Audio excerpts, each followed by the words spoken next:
আপনি যেখানে, মানে আপনার শরীর যেখানে, সেখানে আপনি নাই। আপনার মন যেখানে, আপনি সেখানে। এই জন্য সংসারে বাস করেও বৃন্দাবনে বাস করা যায়, যদি মনে মনে রাধাকুণ্ডে বাস হয়। মনে মনে। আপনি যদি মনে করেন 10:30 বেজে গেছে, বাড়ি যাব, মন বাড়ি যায়, তো আপনি এখানে নেই। এই জন্য মনেই আপনার উদ্ধার, আবার মনেই আপনার পতন। সব কিছুই একটাই চাবি, এপাশ ঘোরালে বন্ধ, এপাশ ঘোরালে খুলবে। মনকে এখানে দেওয়া উচিত আপনাদের?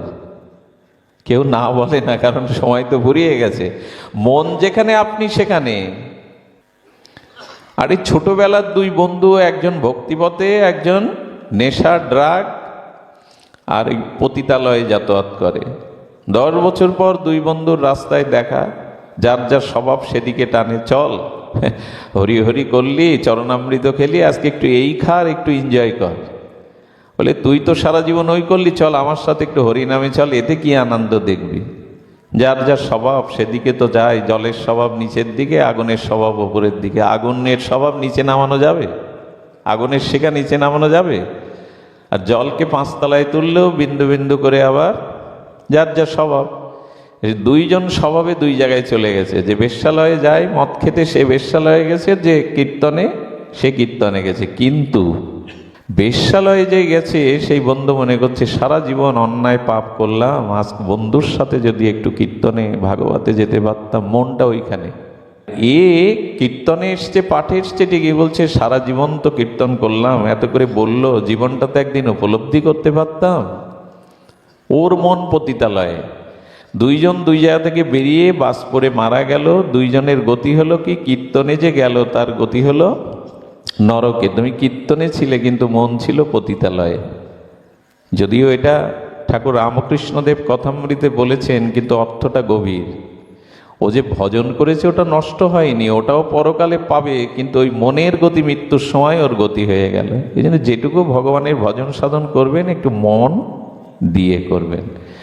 এখন অর্জুনকে দিয়ে জগৎবাসীকে শ্রীকৃষ্ণ বললেন মন মানা ভব, মনটা আমায় দাও। অর্জুন কি উত্তর দিল জানলে আপনার ঘুম ভেঙে যাবে। কথা যদি মন দিয়ে শোনেন, ঘুম ছুটে যাবে, অলসতা থাকবে না। অর্জুন বলছেন, গোবিন্দ বারবার মন দিতে বলছো, তোমায় মনকে হাতের মোয়া, যে ধরে আমার হাতের মুঠোই তোমায় দেব। আরে মন তো আমাতেই নেই, মন তো চঞ্চল, তোমায় দেব কি করে?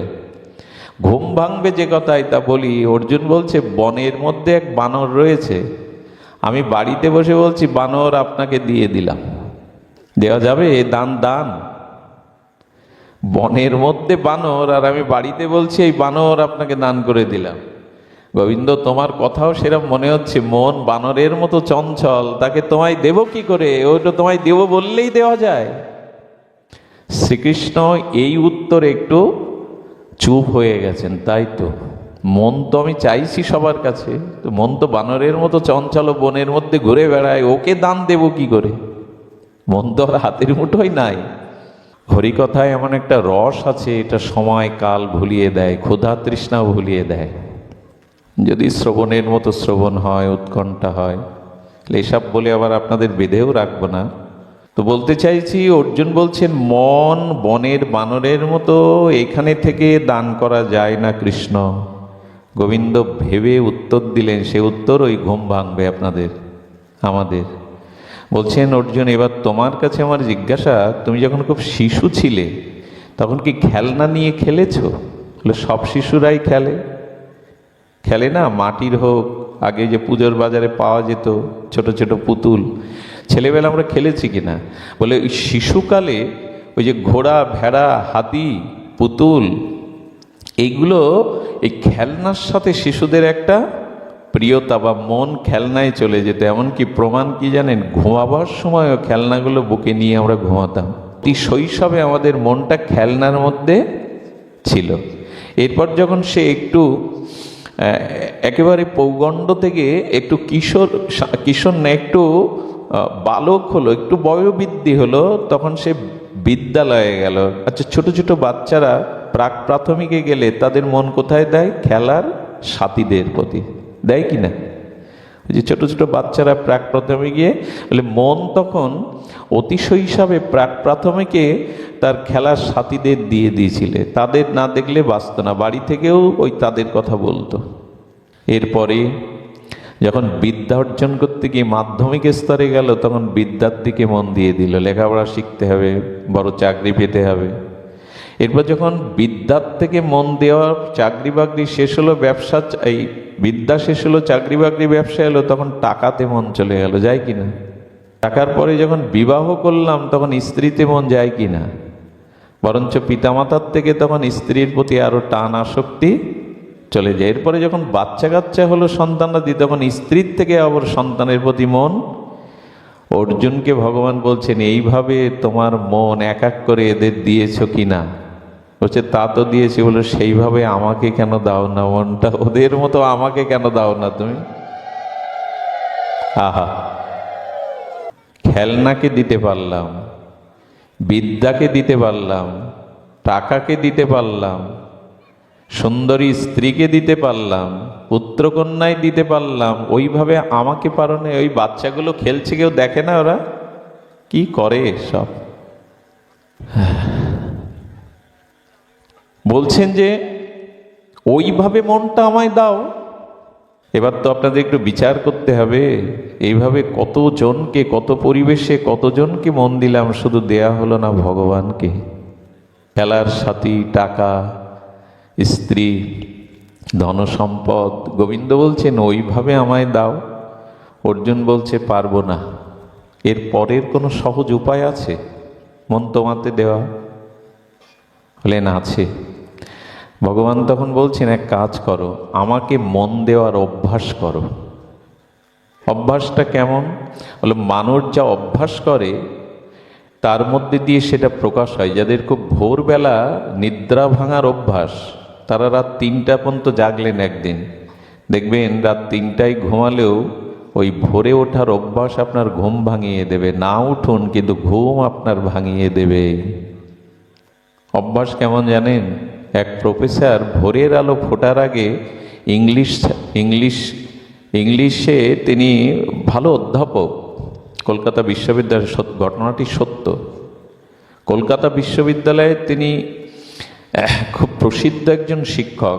ভোরবেলা সামনে পরীক্ষা, ছাত্ররা পড়াতে আসবে, এসে বারান্দায় বসেছে। স্যার মাঝে মাঝে আলনা থেকে জামা ঘাড়ে টেনে নিতেন, পড়ার সময় হতো না।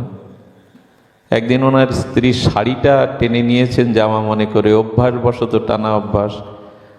ছাত্ররা হাসছে, কেউ কেউ বা গভীরভাবে ভাবছে এমন শিক্ষককে আর পাবো, আমাদের পড়াবে, এই অভ্যাস, এই আবেশে কখন কাপড়টা নিয়েছে বুঝতে পারিনি।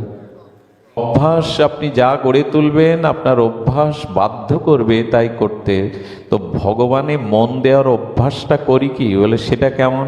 কাল থেকে শুরু করে দিন। অভ্যাসটা হলো যে ভগবানের অভ্যাসটা আর কিছু নয়, সেটি হল চেষ্টা করুন, এই অভ্যাসটি করুন। জিহ্বায় বারবার নামটা নিতে শুরু করুন, ভুলে যাবেন কিন্তু আবার নিতে হবে। এভাবে পুনঃ পুনঃ অভ্যাস যদি করতে থাকেন, ওই অভ্যাসই একদিন আপনাকে মন ভগবানে অর্পণ করিয়ে দেবে। আচ্ছা, বলছেন অর্জুন যে অভ্যাসে যদি অসমর্থ হই, অভ্যাস করার ইচ্ছা আমার নাই, এর পরের কোনো উপায় আছে? আমরা সংসারে জীব, মন দিতে পারি না, এর পরের কোনো সহজ উপায় আছে? কোথায় বলছেন ভগবানে মনটা দেওয়ার জন্য? ভগবান বলে আছে। এক কাজ করো, অভ্যাস তোমাকে আলাদা করে করতে হবে না। আমার জপ, আমার ধ্যান যদি না পারো, অভ্যাসে অসমর্থ হও, তবে এক কাজ করো, তুমি তো কর্ম করো।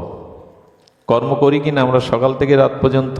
খাওয়া দাওয়া, চলাফেরা, ঘুম, ওঠা, ঘুম থেকে তো উঠতে হয় আমাদের, আবার ঘুমাতে হয়। গোবিন্দ বলছেন কি, ওই কর্মের মধ্যে তুমি আমাকে মিশিয়ে নাও। অভ্যাস করতে পারবে না আলাদা, কর্মের মধ্যে মিশিয়ে। বলে কেমন? কাল থেকে করতে পারেন আপনারা, একটু ভেবে দেখুন তো। সকালবেলা যখন ঘুম ভাঙবে, কাল থেকে ওই ঘুম ভাঙা ক্রিয়ার মধ্যে দিয়ে ভাববেন, আমি প্রথমে রাধারানী বা গোবিন্দের চরণ দেখেই চোখ খুলব। বউ, ছেলে মেয়ে, অন্যান্য দেয়ালে টানানো ছবি না, রাধারানীর চরণটা মনে মনে দেখে চোখ খুলব। চোখ তো খুলতেই হয় নাকি? সকালবেলা তো ঘুম থেকে কে ওঠেন নাকি? ওঠেন তো, অভ্যাস দরকার নেই, কিন্তু ঘুম থেকে ওঠেন এই কর্মটা তো আপনাকে করতে হয়, চোখ খুলতে হয়। তো চোখটা কাল থেকে মনে করো রাধারানীর চরণটা দর্শন করেই চোখ খুলবো, এটা পারবো না? খুব তো ঘাড় নাড়ি, ভালোও লাগে। আচ্ছা, আপনি ঘুমাবেন তো না, আজকেও বাড়ি গিয়ে তো ঘুমাবেন। ঘুমানোর সময় মনে করলেন রাধারানীর সেই দিব্য চরণ দোকানার ছায়াতে আপনি মাথা রেখে ঘুমিয়েছেন। ঘুম যদি না ভাঙে তো ওই চিন্তাতেই আপনার রাধারানীর চরণ পেয়ে যাবেন। এটা তো আলাদা অভ্যাস করতে হচ্ছে না, কারণ ঘুমাতে তো আপনাকে হবেই, ওর সাথে এটা জুড়ে দিই। আচ্ছা, আপনি তো খান 3 বেলা, আমিও তো খাই, খেতে হয় কিনা, যা খাই। গোবিন্দ বলছেন তো ওই যখন খাও আমাকে স্মরণ করে খাও, ওটাও হয়ে গেল। অভ্যাস আলাদা করতে হবে না, ওই কর্মের মধ্যে দিয়েই আমাকে স্মরণ। যৎ করসি যদস নাসি যজ্জহসি দদাসি যৎ যৎ তপস্যসি কন্তেও তৎকরুষ মদার্পণাহ। ভোজনে তাকে স্মরণ করি, শয়নে তাকে স্মরণ করি, নিদ্রা ভঙ্গে তাকে স্মরণ করি। অর্জুন বলছে এটাও পারবো না, আর কিছু আছে? ভগবান কত করে আমাদেরকে তাকে তার চরণে নেওয়ার জন্য বলছেন, কিন্তু এত হতভাগা আমরা, কোনো তাতেই রাজি না।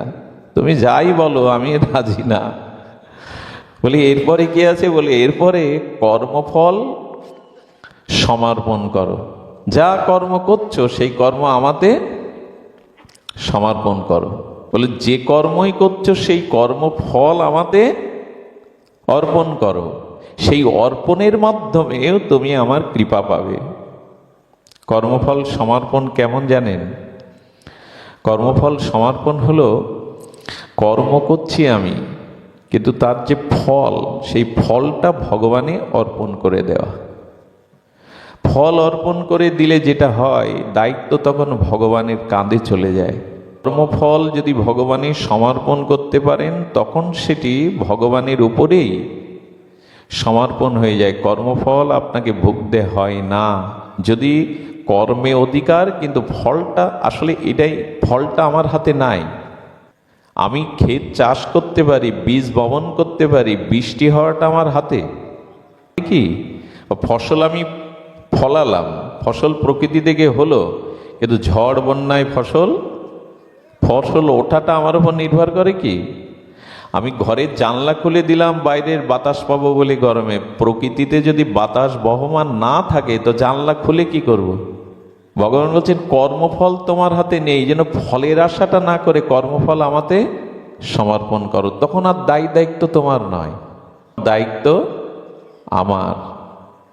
বলি মহারাজ কি করলেন? বলি মহারাজ গোবিন্দকে সর্বস্ব দিয়ে দিলেন, পৃথিবী দিয়ে দিলেন, শেষে নিজের মস্তক দিয়ে দিলেন তার চরণে। বললেন সব যে আমায় দেয়, অর্পণ করে। বলির সুতল রাজ্যে 52টা দ্বারে গোবিন্দ 52 দাঁড়িয়ে দাড়ি হয়ে লাঠি নিয়ে পাহারাদার হয়ে গেলেন। এ আমার সর্বস্ব দেয়, অর্পণ করে, সব অর্পণ করলো। গোবিন্দ তার দুয়ারে দাড়ি হয়ে দাঁড়ালো। 52টা দুয়ার, সুতল রাজ্যের ওই 52 দুয়ারেই ভগবান দুয়ারি হয়ে দাঁড়ালেন। এই জন্য কর্ম করুন, কিন্তু ফলটা ভগবানে অর্পণ করুন। যদি করতে পারেন তখন কৃপাটা আপনার উপরে আসবে। তখন কৃপা আপনি উপলব্ধি কৃপা তো সবসময় আসছে, কিন্তু উপলব্ধি করতে পারবেন। আর তখনই ভগবানের কৃপা উপলব্ধি করতে পারবেন যখন আপনার জীবনে যা ঘটছে সব কিছু ভগবানের কৃপা মনে হবে, তাতে আপনার শান্তি বিঘ্নিত হবে না। এ কথাটা বলেই পাঠ বিশ্রাম, খুব মূল্যবান কথা। যদি কর্মফল ভগবানে অর্পণ করেন তাহলে কোনো অবস্থাতেই আপনার শান্তি বিঘ্ন হবে না, যে কোনো পরিস্থিতিতে। বলে সেটা কেমন শুনেছেন তো? একবার বলি, তুকারামের স্ত্রী তুকারামকে উঠতে বসতে গালি দেয়, কাঠের চলা নিয়ে তাড়িয়ে আসে। বেটা ঘরে চাল নেই, চুলো নেই, ঠিক নেই, রাম রাম করো, বসে খাওয়াবে কে? কাঠের চুলা দিয়ে স্ত্রী মারতে আসে। মাঝে মাঝে সাধুরা বসে পাঠ কীর্তন করছে, ওপর থেকে জল ফেলে দেয় মাথায়। তাতে তুকারাম হেসে বলে আকাশে বৃষ্টি হয়েছে, একটু বৃষ্টিতে ভিজুন তাতে আর কি। স্ত্রী জল ফেলেছে আর বলছে ভক্তদের যে দেখুন আকাশে একটু মেঘ করেছিল, বৃষ্টি নেমেছিল, এক পশলা বৃষ্টি হয়েছে, এটা মেনে নি। তুকারাম বলছে কাঠের চলা দিয়ে তোমার স্ত্রী মারতে আসছে, তুমি সিদ্ধ মহাপুরুষ, তোমার এতে কিছু হয় না? এইটা তো ভগবানের কৃপা। বলে এর মধ্যে কৃপা দেখছো, পাগলামি করছো? তাহলে কৃপা দেখছি তো, এই দেখুন কর্মফল অর্পণ করলে কৃপা কি হয়, বলে কি কৃপা, বলে রাম ভগবান জানে ওই স্ত্রী যদি এরকম না হতো তো ওর প্রতি আমার মন প্রাণ ভালোবাসা সব চলে যেত। রাম ওই ভালোবাসাটা তার চরণে দেওয়ার জন্য ওরে আমার ঘরে পাঠিয়েছে। কি করবে, তার কৃপা মনে করলে কোনো অবস্থাতেই আপনার কষ্ট হওয়ার কথা। আরে রাম তার চরণে আমার মন প্রাণ ভালোবাসা 16 আনা চাইছে, ওই স্ত্রী যদি মনের মতো হতো তো ওর প্রতি ভালোবাসা চলে যেত। করবে আপনার কাঠের চলা নিয়ে স্ত্রী মারতে আসলে কি করবে, দুঃখ, ওটাও কৃপা মনে হবে।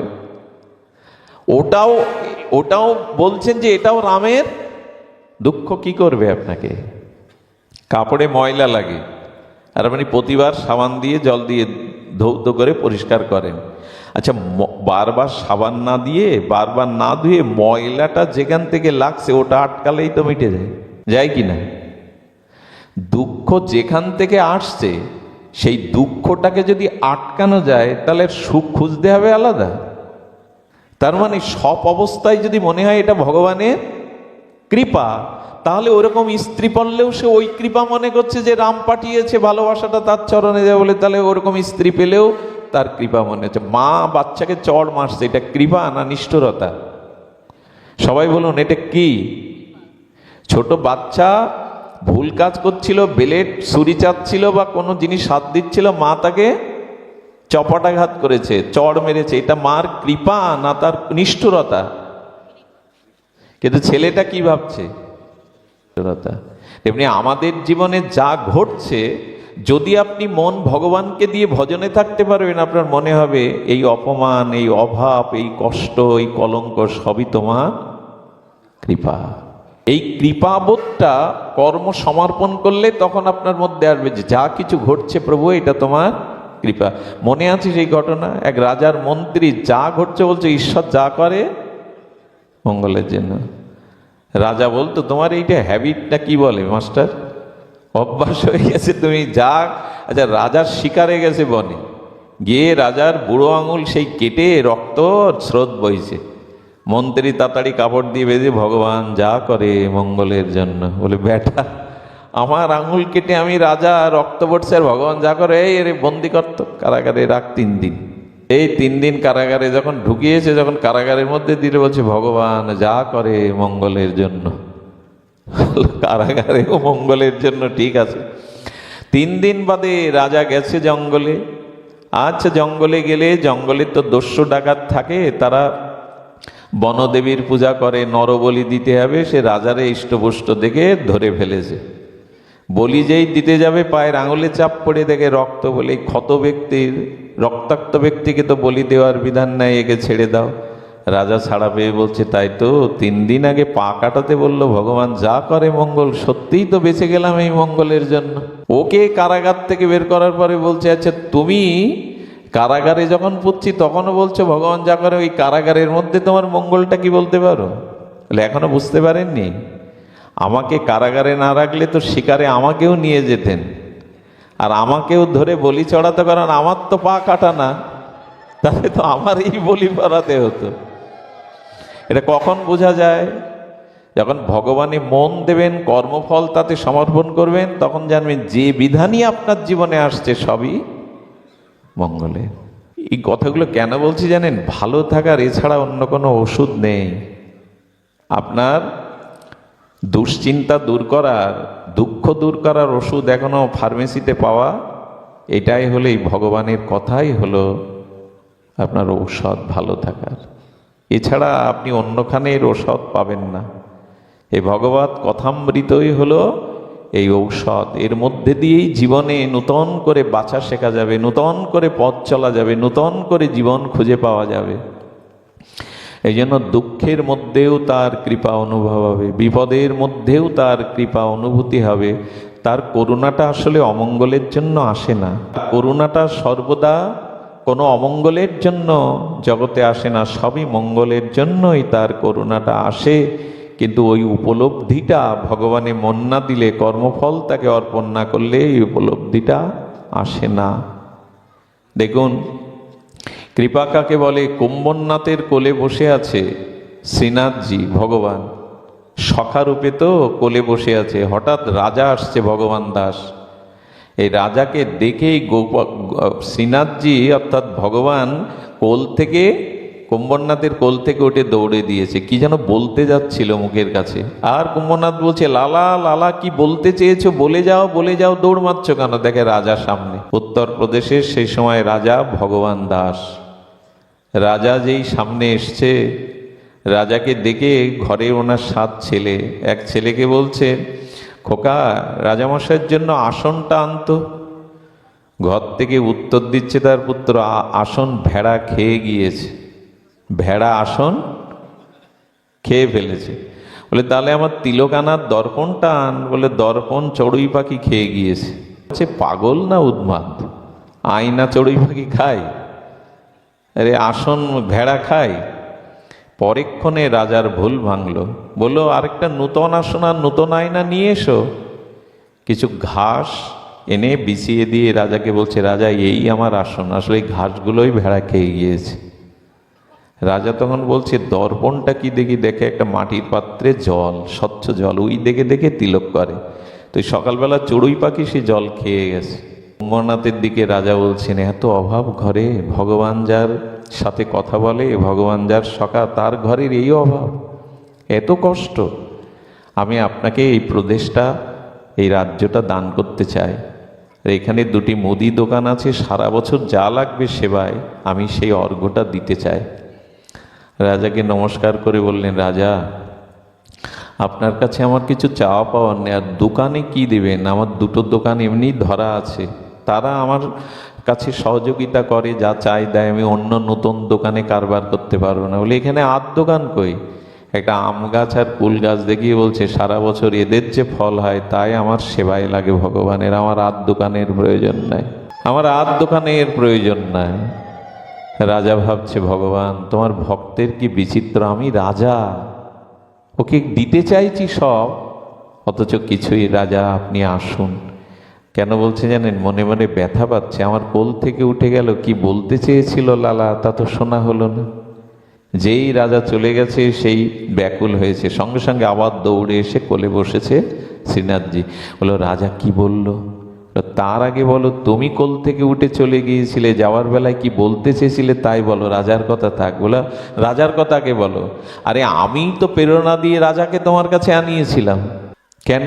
বলো রাজা তোমার এই দশা দেখে যাতে তোমাকে কিছু দেয়, এই জন্য তুমি রাজাকে পাঠিয়ে কোলে চেয়েছে। তুমি রাজার কাছে কিছু নাওনি, তোমার ঘরে খড় নেই, খাবার নেই, তুমি কিছু নাওনি। একটু নীরব থেকে শ্রীনাথজির কাছে তখন প্রশ্ন করছে কুম্ভননাথ। কুম্ভনজি প্রশ্ন করছে, বলো তো কৃষ্ণ, বলো তো লালা, আমি যদি রাজার কাছ থেকে রাজ সম্পদাদি চেয়ে নিতাম, তুমি কোলে বসতে আমার এভাবে? বলো তো। আহা, কৃষ্ণও তখন নীরব। পরীক্ষা তো দিতে হয় আমাদের, পরীক্ষা আসে। বলে শোনো, তোমার মতো সম্পদ যারা কোলে পায়, এ পৃথিবীও যদি দেয় অনন্ত ব্রহ্মাণ্ড, সে আমার সম্পদ নয়, তুমি আমার সম্পদ। এমনি করে আমি জানি, আমি রাজার কাছ থেকে কিছু গ্রহণ করলে তুমি আমার কোলে এভাবে বসতে। গোবিন্দ বলছেন, সব হারিয়েই তো আমাকে পেতে হয়, সেই হারানোর জন্য তৈরি আছো তো? আমরা আসলে কাকে চাই এটা ঘুলিয়ে ফেলি। তাকে যদি পাওয়া যায়, সব পাওয়ায় জংলব্ধা চাপরং লাভং মান্নাতে নাদিকাং তত যস্মিন স্থিত ন দুঃখে ন গুণাল্লোপি বিলাসতে।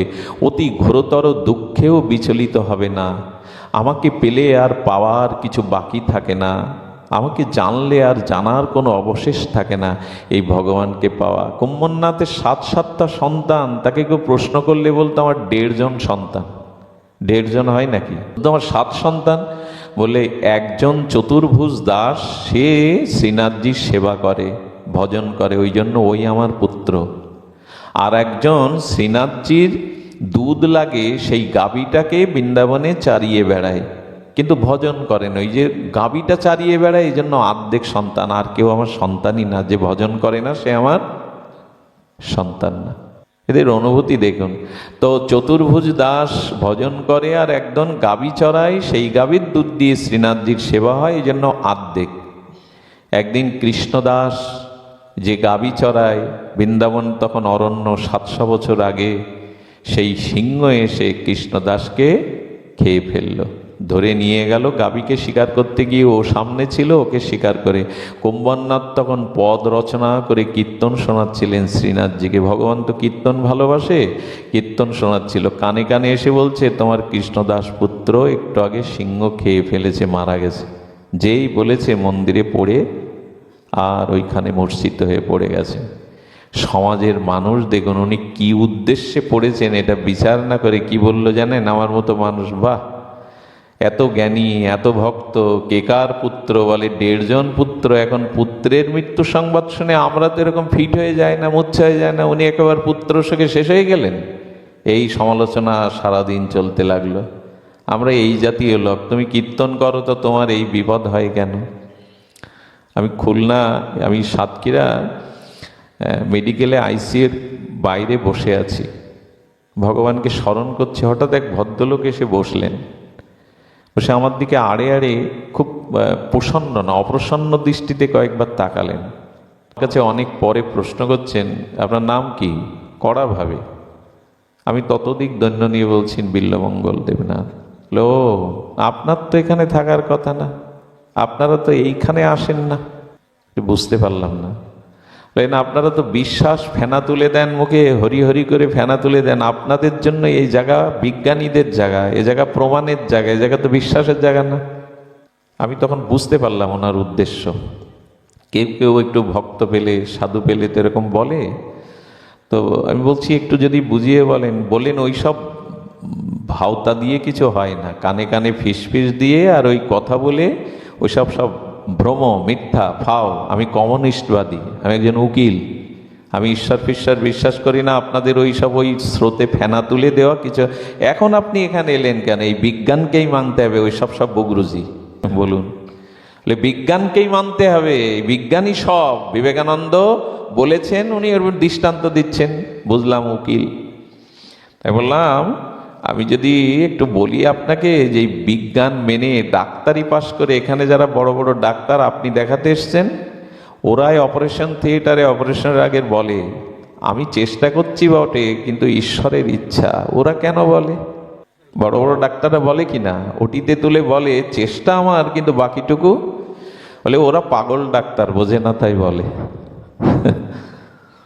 ওরা উন্মাদ, ওরা বোঝে না তাই বলে। এরকম করে অনেক কথা বলল, কষ্ট পাচ্ছিলাম। কিন্তু বিপদ, এটা রোগী ভর্তি আসিয়েতে বললাম, দেখুন আমরা তো মূর্খ, লেখাপড়া জানি না, আমরা হয়তো ভুল পথে চলছি। বললেন ও বিশ্বাসে কিছু নয়। বললাম আপনি বিবেকানন্দের কথা বললেন না, ওনার জীবনীতে এক জায়গায় দেখবেন উনি বলেছেন বিশ্বাস বিশ্বাস আর বিশ্বাস, বিশ্বাস ছাড়া জগতে কিছু। বলে মাঝে মাঝে আবেগে বলে ফেলেছেন। আমি নীরব হয়ে বললাম, ক্ষমা করবেন, আমার তত বিদ্যা বুদ্ধি নাই, বুঝি না। একটু কষ্ট পেয়েছিলাম। ঈশ্বরকেই মানেন একজন হিন্দু মানুষ হয়ে, এইভাবে ভক্তদের, আপনার জায়গা তো এখানে না। তো 5 মিনিট পরে কি ঘটলো জানেন? ওনার স্ত্রীকে দেখাতে এসেছিলেন, আকস্মিক ভালো মানুষ, পড়ে গিয়ে অজ্ঞান হয়ে গেলেন পাকা মেজের উপরে। আমি ওনার পাশে গেলাম, সবাই মাথায় জল দিয়ে ধরাধরি করতে লাগলো ওনার স্ত্রীকে। কথা বলতে লাগলাম, একজনকে বললাম একটু প্রেশারটা মাপান। উনি কোথায় ওই দিকে চলে গেলেন। তারপরে একটু সুস্থ বোধ হলে তিনি উঠতে পারছিলেন না। তা আমি বললাম, আমার মনে হলো সাধু বা কাউকে দেখে আপনার এরকম কটূক্তি করবেন না। তুমি এত ভজন করো তো তোমার বাড়িতে এই হয় কেন, স্ত্রী মরে কেন, অমুক হয়, খবরদার এসব বলবেন না। কারণ ভক্তরা মনে করে যে অবস্থায় আমি আছি, বিড়ালি মনে করে, বিড়ালির বাচ্চাটা মনে করে ছায়ের গাদায় রাখুক আর পালঙ্কে রাখুক, আমার সুখের জন্যই মা আমাকে রেখেছে এখানে। এটা বাচ্চাটা মনে করে। তাই তেমনি ভক্ত মনে করে আমার যাতে মঙ্গল হয়, তাই তুমি এই পরিস্থিতির মধ্যে আমাকে রেখেছ। তো কুম্ভনদাত পড়ে গেছে, গুরুদেব সবাই সমালোচনা করছে, পুত্র শোকে সাধারণ মানুষও ভালো থাকে, আর ইনি মসজিদে এত শোকটা, এত ভগবান ডেকে কি হলো? গুরুদেব বললেন কেউ একথা বলো না। কানে কানে গিয়ে কি বললেন গুরুদেব? উঠে নৃত্য করতে লাগলো। ভগবানের কীর্তন করছে আর নৃত্য করছে। গুরুদেবকে বললেন কি মন্ত্র দিলেন? ও কীর্তন করতে লাগলো। বললো তোমরা কেউ জানো না। ওর কানে আমি বললাম, কুম্ভন রে, 11 দিন 15 দিন অশৌচের কারণে তুই মন্দিরে আসতে পারবি না, ভগবানের সেবা করতে পারবি না ভেবেই তো কাঁদছিলি, মূর্ছিত হয়ে গেছিলি। তোর মতো প্রেমিক ভক্তের কোনো বাধা নেই ভগবানের কীর্তন করতে, সেবা করতে। ওঠ, তুই আসতে পারবি, ভজন করতে পারবি, সেবা করতে পারবি, তোর বাধা নেই। ওই শুনেই আনন্দে কীর্তন করতে শুরু করলো সুধীবৃন্দ। ওই শুনেই কীর্তন করতে লাগলো। অনুভূতি কি যে পুত্র শোকে অশৌচতে আমি 11 দিন 13 দিন তার মন্দিরে আসতে পারবো না, সেবা করতে পারবো না, কিন্তু যেই শুনেছে গুরুদেবের মুখে যে তোমার মতো শুদ্ধ ভক্তের মন্দিরে আসতে পারবে, সেবা করতে পারবে, সেই উঠে নৃত্য করতে শুরু করেছে। এদের ভগবত প্রীতি এমন। আজ আর সময় নেই, আসুন মনটা ভগবানকে দেই, যে অবস্থায় তিনি রাখুন সেটাতেই যেন মনে করি তার কৃপা, তার করুণা।